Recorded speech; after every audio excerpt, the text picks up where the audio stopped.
This is the Absolute Business Mindset podcast, created and hosted by Mark Hayward. This podcast will interview entrepreneurs, business owners, and people in their careers. We will delve into their journey to success, key life milestones, and go deep into their area of expertise.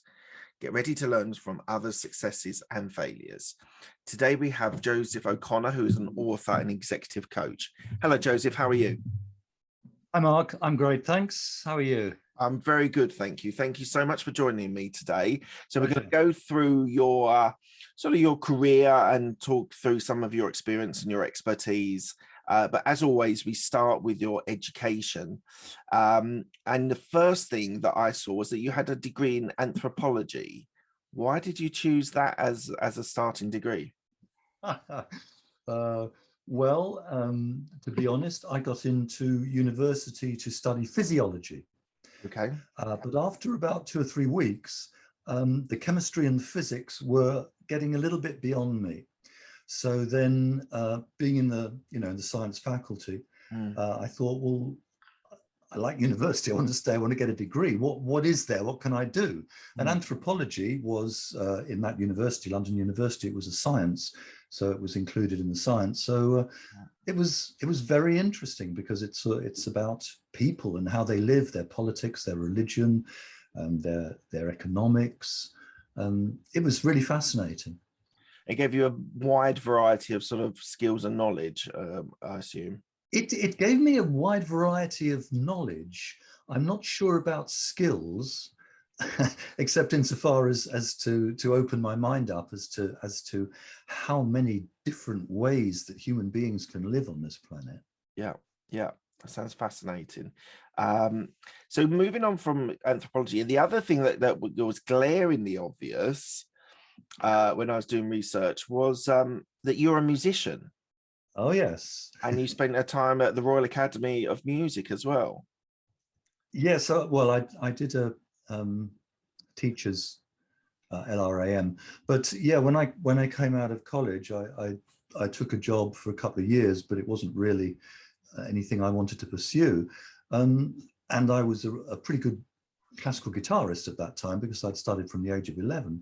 So I started to be a professional performer and teacher of the classical guitar, and I did that for many years. Because there seems to be, when I was doing the research, there seems to be a bit of a gap in the 1990s. And I wondered if it was music that you were pursuing, or was there other things that you were doing? No, the way it worked was I did a lot of I was a musician, I was a performer, I was a teacher as well. And as part of that, the couple of things that I kept stumbling over, which were very interesting for me, because I was always interested in the psychology of it, was first of all, the performance aspect, how people can be very good, skilled, but yet when they get in front of other people or some kind of stressful situation, or they feel they're being judged, then they don't do as well as they can do. And I used to, I had some very good players, some concert players that I was teaching. And what I used to do is I used to get them sit down, say, take out your guitar, practice. I'll just get us a cup of coffee or something. And I would listen at the door. And that was the only way I knew how good they were.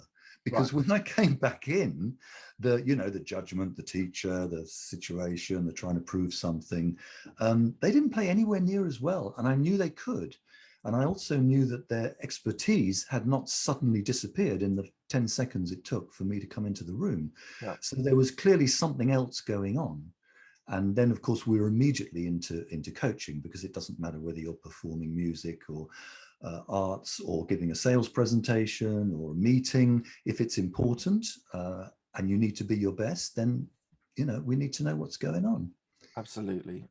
And a lot of the last sort of 20 years, there seems to be the theme of coaching and different types of coaching that you've been involved in. Why coaching? You've kind of hinted at it, that you wanted to help people and sort of enable them to be able to perform. I say perform, but you know what I mean, present themselves. And what was your sort of Why was coaching so appealing to you? Well, I count myself very fortunate to have a career in music, because I think music is wonderful anyway, and it does put you at a very sharp point in terms of performance. So there you are on stage with a piece of wood and 6 strings strung across it, that's usually playing classical music, which has one right note at any time, and there'll be people who know that. So it's not jazz or improvisation. So there's a performance going on, and that comes out of, one thing it comes out of is very good technique. So you learn in the guitar technique, in other words, how to move your fingers quickly and easily, so that you don't have to worry about it. You learn the skill so you can forget it, and then you can use, in this case, the guitar, to express that, what you want to express, that beauty, whatever it is, that what's important. You don't want technique getting in your way. So that's one part of a teacher and a trainer. But then, of course, the other part is the part I referred to. Even if you've got really good technique, you've still got to be able to use it. And your worst enemy is yourself, because in all your little self, talking to yourself, exactly what to say to trip yourself up. We all know our own weaknesses intimately. So it's the what's called the inner game. So I got interested in the inner game. Timothy Galway's great book, which was kind of the start of coaching back in the 70s, and kind of went on from there.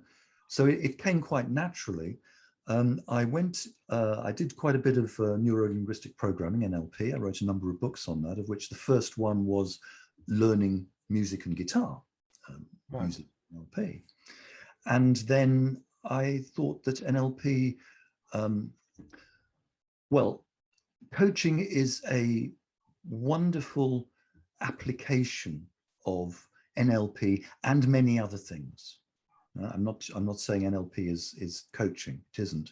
There's a lot of things that go into coaching, and coaching has its own methodology, its own ideas and how you go about it. But NLP is a pretty good start to that. So when I heard about coaching, this was 1990, middle of the 90s. It said, yes, please. This seems to be exactly what it's, how I can use everything that I know, including NLP, in order to help a lot of interesting people do what they do well in the best way that they can.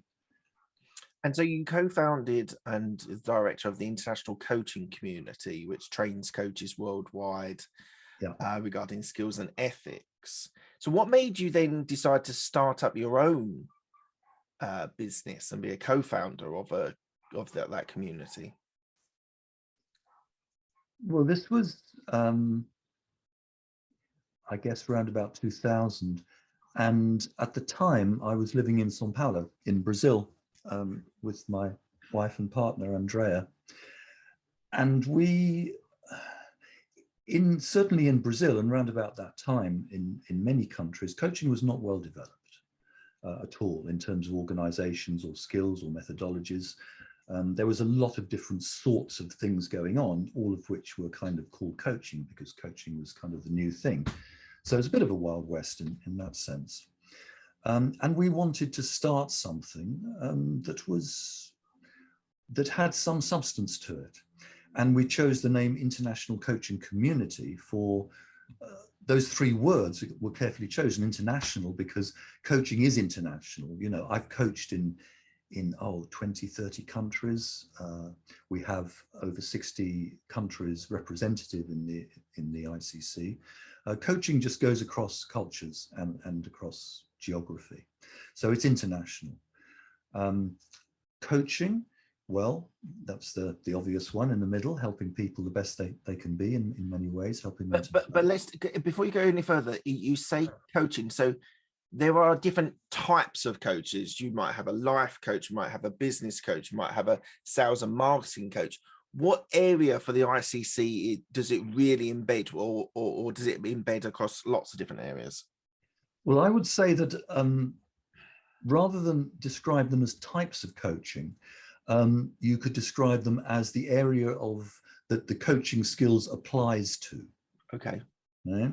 So coaching skills are the foundational coaching skills of listening, of empathy, of asking questions, these sorts of things, of clarifying the goals and the values and the understanding of the client. These can be applied in any area. So for the ICC, we started with that. We started with your foundational coaching skills that you can then apply in any area. And then we started some other courses as well, particularly around team coaching, executive coaching. So that's how that started. But I do want to say something about community, because community is an important word. It's a word for a group of people who want to be together, who are bound together by values. And that was always very important for us in terms not only of competence and expertise in coaching, but also the sincerity, the ethics, the values. Absolutely, absolutely. I appreciate that. And it says, when I was doing the research, it says you've trained 8,000 coaches. I'm assuming that number's probably increased, does it? Well, the ICC has certified, I think, about 16,000 at the moment. Right. I don't know if I personally trained 8,000 of those. I doubt it. These things get exaggerated in the telling, don't they? Yeah, absolutely. I don't know, but I certainly spent some time, and I've trained many coaches in many countries. Right. And then executive coach at Lambert UK. I'm seeing a trend here. You getting involved, either starting these businesses or joining these organizations to help a variety of different coaches. Is that what happened at Lambert? Well, Lambert is it's our company that does training and coaching and consultancy in various ways. But the theme you describe, I can identify with, because I like to do what I like to do. So I love to do coaching and training and writing too.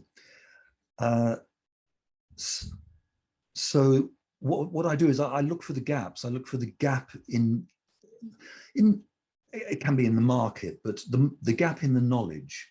So in 2000 there was a lot going on, but coaching was definitely on the up, and it was an important gap that needed something there.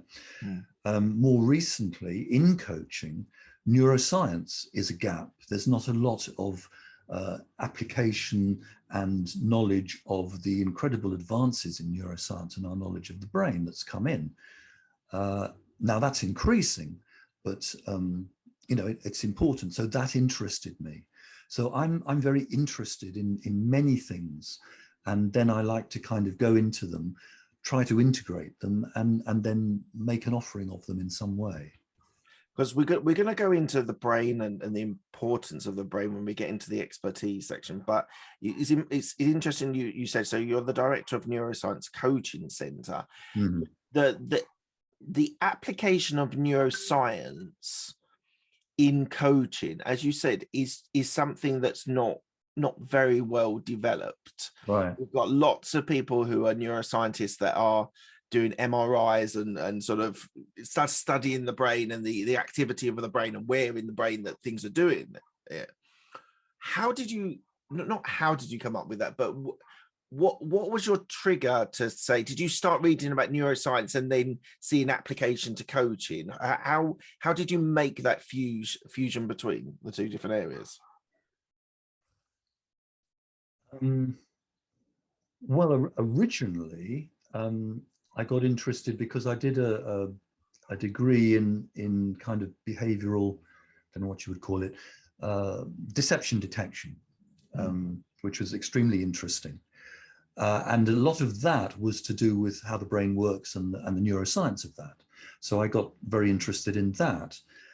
And then, being a coach, I saw, well, there's a lot of stuff here about how the brain works, and it's growing all the time. They need to do something about this. So I actually went to New York, and I had a series of brain scans, not because I was ill, but because I was interested. Start with yourself, and see where it takes you. And I thought it was fascinating, and I did learn a lot.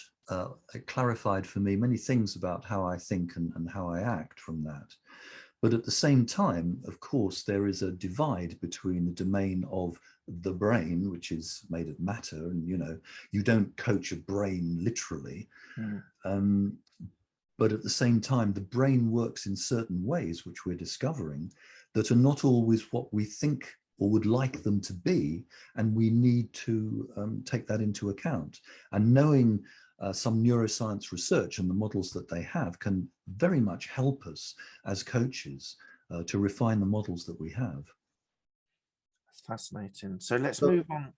Sorry, just want to say a couple of things, because the danger in neuroscience, which I've desperately tried to avoid as Scylla and Charybdis, is first of all, neuroscience as learning Latin names of all the brain parts. That doesn't make you a better coach. It can be interesting, but yeah, it doesn't. And then the other thing, the other extreme, is a lot of very general sorts of claims about left brain and right brain people. Right. Where you take the science and then you generalize it out of existence in order to try to do something. And that's a danger as well. So I've tried to make the path between the two in terms of using neuroscience, and the subtitle of the book was Practical Applications of Neuroscience to Coaching. Right. And I suppose as a layman myself, it's quite difficult when you're talking about very complicated things like neuroscience.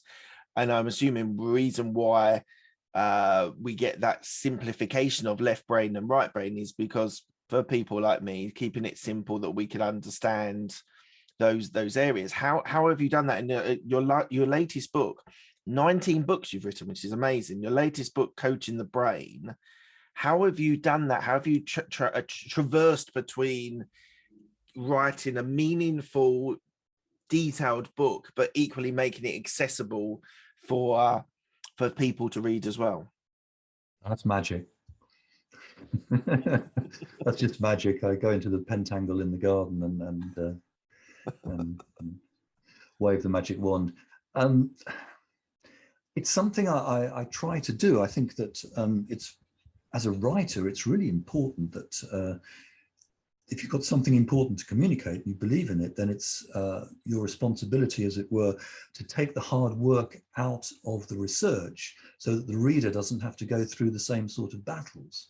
So I write about what I'm interested in and what I want to learn about.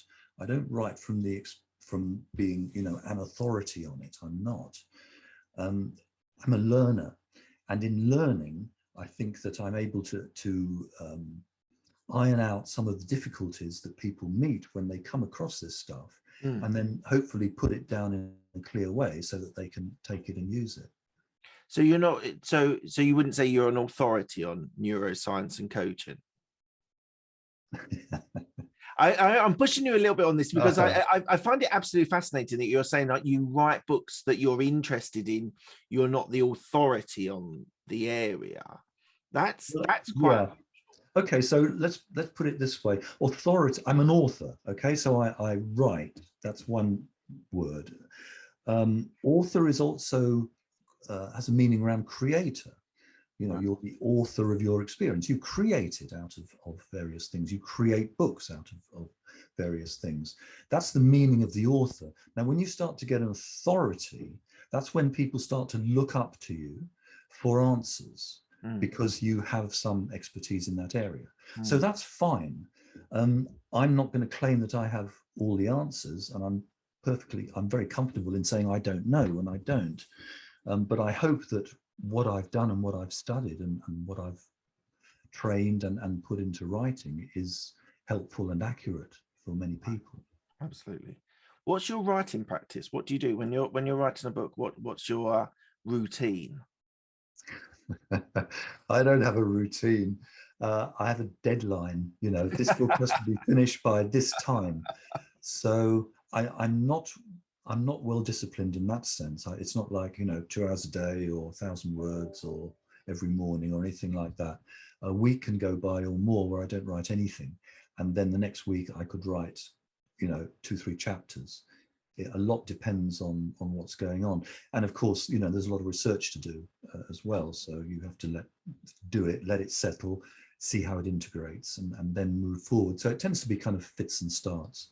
Right. Okay. Relating back to your coaching and your expertise in this area, how important do you think emotional intelligence is in business? It's critical, absolutely critical. In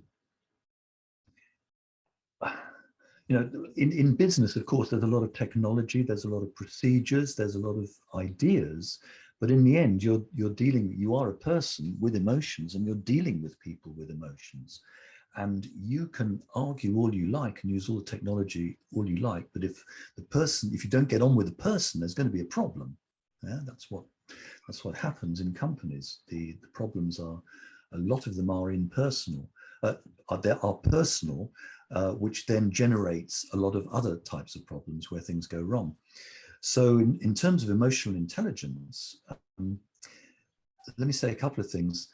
The original metaphor for thinking and emotions goes back to Plato, where you have a chariot and a charioteer and a black horse and a white horse. And the black horse is emotions, and that's always trying to tear you off in the wrong direction.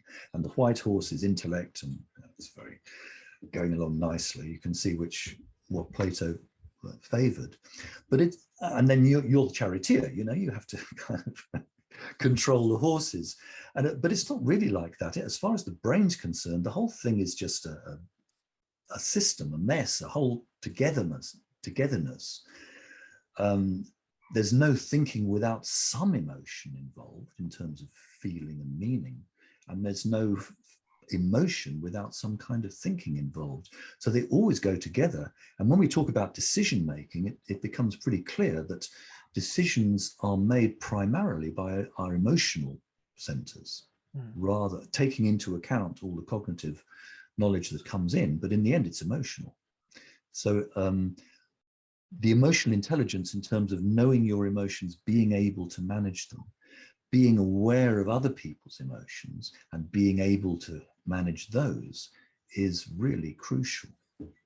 You think that's an area that executives, leaders still struggle with? Because if you go back 20 or 30 years, the leader has changed a great deal over these last 20 years. 20 years ago, a leader was like a fearless leader at the front, sort of directing where we were going. Now there's lots of nuances and lots of different types of leaders and what they prioritize. But do you think emotional intelligence is seen by leaders as important still? I hope so. We've certainly moved a long way away from the charismatic leader leading the troops from the front, as it were. But I think what's interesting about a leader, unless you have some definite type of hierarchical authority that other people will obey regardless, is that leaders aren't leaders without followers. If someone says, come on, follow me, and nobody does, they're not a leader. Yeah. So in that sense, you have to provide a vision, you have to communicate, you have to tell a story that makes sense, you have to connect with people in order to be a leader. And then that happens, apart from the obvious hierarchical ones. So I think there's a lot of, I think it's becoming more, I think leaders are more and more seeing how important this is. And it's factoring more and more into how they think about leadership and how they behave. So I'm just going to, this is completely off the cuff and I've not prepared this, but I'm just interested with an example of someone like Elon Musk as a leader, as a person who's defining technology. Do you think that from your neurological side and from your coaching side, do you think he is closer to what we now describe as a modern leader? An interesting question. I mean, he's worth a lot of money. He's a visionary. He's head of a very large company. And people pay attention to what he says. So you have this, the technology aspect, which is of course more and more important now. So he's head of one of those really big technology companies. Yeah. He's very wealthy, and he has a vision. So you've got some elements of leadership there. Yeah. Now I don't know him, and I don't follow him, and I don't really know how he is getting on with people is another matter. And I think it's important to remember that leadership is a composite of all sorts of qualities, and if you're really strong in some, you can get away with not having very much in others. It'll work. Steve Jobs particularly. Yeah, and that's where I was sort of going towards, the whole sort of Steve Jobs and Elon Musk, who are, as you say, visionary. They're transformative leaders. They are people that people listen to. But I suppose my sort of angle was that they're sort of like Steve Jobs, for example, wasn't a particularly nice person. An absolute visionary in technology, wasn't a nice person. Do you think that type of leader is becoming less relevant than, because I'm thinking of is like people that are participative as leaders? They're part of the team. They're not just standing at the front. There does seem to be a more of a shift towards that type of leader. So for that sort of person that you would shout at their staff, is that occurring less and less, or am I making assumptions here where there probably aren't assumptions to be made? I don't know. I think it's a really interesting question and quite complicated. Yeah. I think that leaders, there's still a place for leaders to shout at people, but they've got to be very careful who they shout at and what the reason for that. Yeah. Yeah. A leader who is perhaps a leader needs to appeal to many different sorts of people. So a leader needs to be, in some senses, a chameleon. They need to be very clear about what they believe and what they are, but they must be able to deal with very different sorts of people in a way that makes those very different sorts of people feel completely understood and willing to move along. So that's one thing. So I think I really don't know. I think there's many different aspects involved, and of course, there's always that almost random element of what happens in the market. For example, you take Steve Jobs as an example. So, visionary leader, very successful, wonderful company, fantastic. Now, so Steve Jobs, great leader. Okay, now supposing Steve Jobs doesn't change. He still has his visions. He still shouts at people. He's still the person he was. But there was some technological breakthrough in another area, and Apple went down and down and down and down and down while he was leader. Then, 10 years later, everybody goes, Steve Jobs, not such a great leader, he didn't really get anywhere, he kept shouting at people. He should have been nicer or whatever, you can plug in anything into that, because we tend to also define leadership by success after the fact. And then we take the qualities and actions of that person at the time, very much in context. And certainly now, with technology changing so much and the ability to just turn over companies overnight, we take people in a context that do certain things, and if they're successful, great leadership. Yeah. Okay. Yes, absolutely fine. But doesn't guarantee that if you copy what they do, you're going to be a great leader in another context, in another company 5 years later. It's going to be different. And equally, it's like history is written by the winners. Like, oh, yes. Because the company still exists and is being incredibly successful now, we still eulogize Steve Jobs as an amazing leader. So I do think that there's that as well. Right, moving on. Let's take another tack. So, how is your brain a prediction machine? Well, it seems like what we need. We need some kind of stability in life, right? A random world would be impossible, and we know that when people feel they have no control over anything that's going on. They get highly stressed and sometimes mentally ill. So it's very important that we have some kind of stability and we can predict what's going to happen. And this is basically what the brain does. So we have experience. I like to say the brain is an organ for converting experience into nerve cells. And then we have this experience and we learn from that. And what we learn is that if I do this, this happens. If I jump out the window, I'll fall a long way and hurt myself, in the extreme example. If I talk to someone like this, then this will happen. If I do this, et cetera, et cetera. So it's if then, if then, if then. And we test and we get a basis of experience that goes, yeah, this seems to work. And that's the prediction in the sense. I predict that if I talk like this to somebody, then they will be more willing to follow what I say. Now, that may not happen, in which case we have to update our predictions, and we always happen to update our predictions. So you talk to someone, or you give a class, or you give a coaching session or a meeting or whatever it is, in the way that you predict is going to be successful because it has in the past, and it isn't. Now, then you go, okay, what went wrong?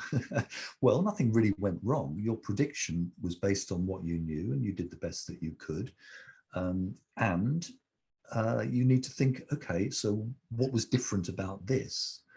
How do I need to update my prediction about how I approach a similar meeting next time?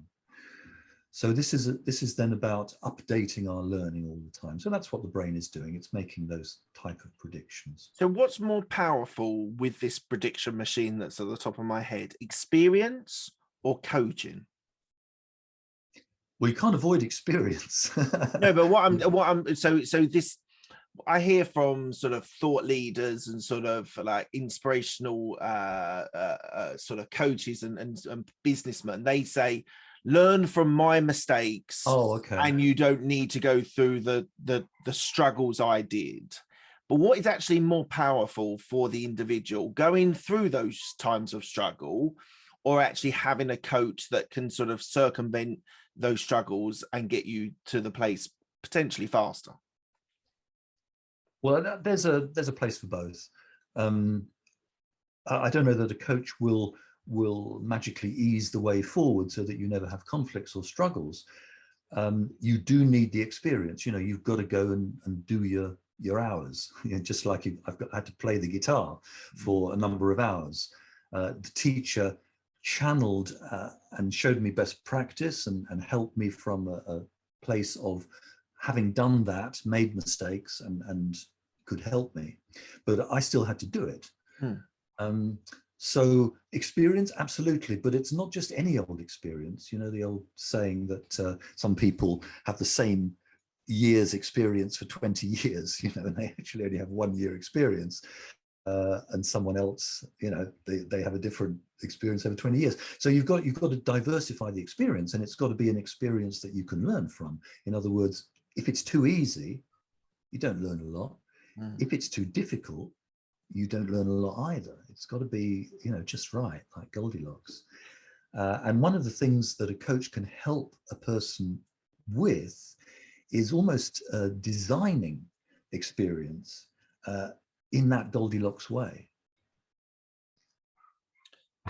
How is it for you, the difference between coaching an executive of a large corporate versus an entrepreneur? What, different from me coaching them?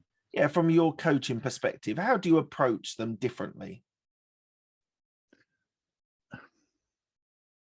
Well, I wouldn't say I approach them differently. Of course, I don't treat them the same, and I'll have certain expectations. I won't be able to completely drop all my expectations about the sorts of issues that they're going to bring up. But at the same time, I would hope that I would sit down and there's a person, there's a human being in front of me, and they want to talk about something that is bugging them, something that isn't working. And I'm going to listen, and I'm going to help them as best I can. And for the CEO of a big company, and an entrepreneur in a small company, those are likely to be different sorts of issues, but many of them are the same. Working with teams, work-life balance, making decisions. It's only the content or the size of the particular issue that's different. It's not the dynamic. Right. Because they're the same components in all businesses, isn't there? Whether you've got thousands of people or whether you've got 20 people, you still need to do the same things. I think that's really important, a really important thing to explain. But I suppose where I was angling at was entrepreneurs are renowned for being fast-paced, agile, being able to move from subject to subject, not subject to subject, but from thought to thought and different, pivot the business, change the business. As an executive, you are a little bit slower and a little or change. I always talk, because I worked in corporate for 14 years. Changing the direction of a large corporate is like changing from a ship liner. It takes a long time to move it, where an entrepreneur can literally change their idea on a large proportion of section of their business in an afternoon. So with that as like that as flagged to you, does that change your answer slightly? Well, yeah, I mean, it's true. The bigger the ship, the you turn the rudder, and you've got to wait for to be 10 miles or 15 miles before it actually you get any sense of turn. And it's true, the entrepreneur can change the direction of small business in an afternoon, but then they've got to continue in that path, and that can be rather more different. You can make decisions in an afternoon, but then you've got to follow it through. It's a bit like my metaphor would be a railway line. So you have a railway line going along, and it's track. So a train on that has no choice. It's going to arrive at a certain destination. Yeah. Now you can have points, and the points are going to be a few degrees. So the train can go off that. Now, if it goes off that, it's no longer heading where it was going, but it's only a small amount later, but it's got to keep going and keep going and keep going. The longer time it keeps going on that small angle, the further away from the end point it'll be. And if it keeps on making those small changes, it will end up a very long way away.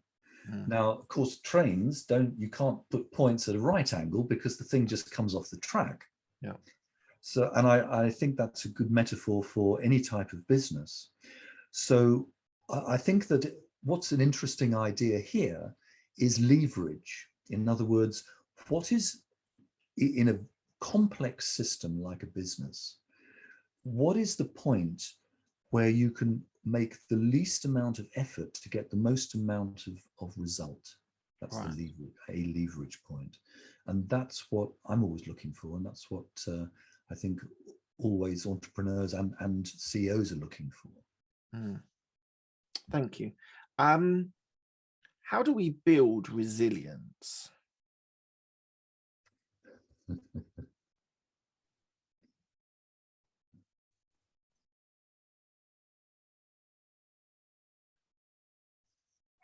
Well, resilience, I guess, is the ability to keep taking knocks and not allow it to knock you off course.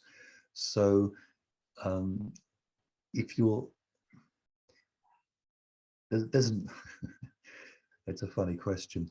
Let me try and answer it this way. If you can arrange things so that you don't get knocked, you won't need resilience. Right. First option. Second option, lots of things going on and we can't avoid things going wrong, of course. Then you need to build up mental resilience in terms of being able to deal with, reframe and manage, we're into emotional intelligence again, manage your emotions about that and other people. And physical resilience too, because the brain is part of the body, brains don't work without bodies. Right. And increasingly we know that things like sleep, for example, it's really, really important that you get enough good quality sleep. And if you don't, then your decision making, your focus, your concentration, and your ability to think can be very badly affected. Mm. So, it's not like, well, I haven't got time to rest or sleep or exercise because I've got all this important stuff to do. It's like, unless you do rest and sleep and exercise, you won't be so capable of doing that important stuff. It's going to be more difficult. It'll take you longer. So that's resilience there. And then, of course, you can get into anti-fragility with Nassim Taleb, which is about using the things that go wrong to make you stronger. Right.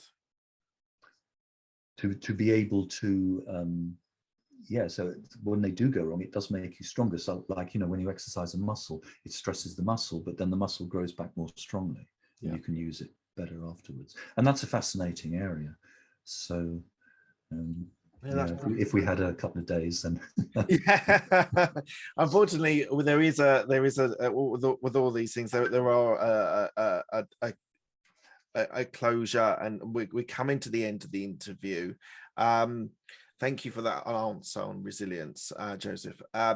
So I asked the same 6 questions to all of my guests. They are quick-fire questions. They don't need a quick-fire answer. First one is, what's the best decision that you made?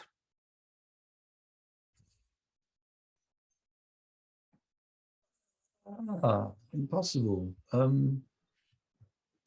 To go to live in Brazil, to be with Andrea.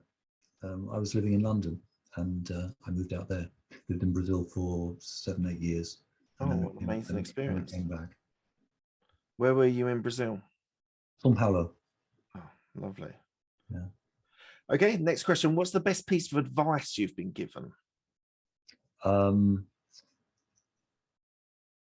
If you learn how to say no, know your priorities, that with so many interesting, fascinating and wonderful things going on, that it's so easy to get sucked into them. You've got to say no, and you've got to say no even to things that you really like. Yeah, absolutely. Who's helped you most in your career?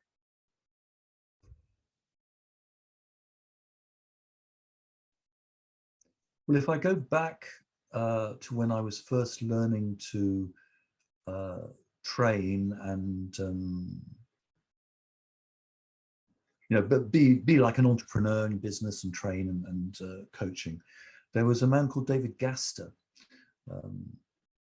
who was an NLP trainer and ran a company in the UK that was a really, really fascinating and interesting and great person who kind of mentored me for some time. I owe him a lot of gratitude. Awesome. Do you have any regrets? Regrets? I have a few. Of course. Things don't go the way you like, and then in the end, who knows? There are some things that I really wanted to happen, didn't happen, regretted, and then 3 or 4 years after, I think, thank God that didn't happen. My God, that would have been a disaster. So I like to hold off on my regrets for a little while. Okay, fair enough. What are you most proud of?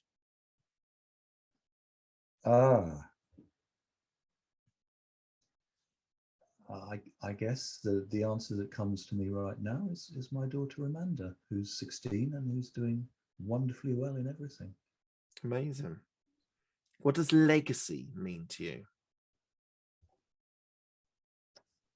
It means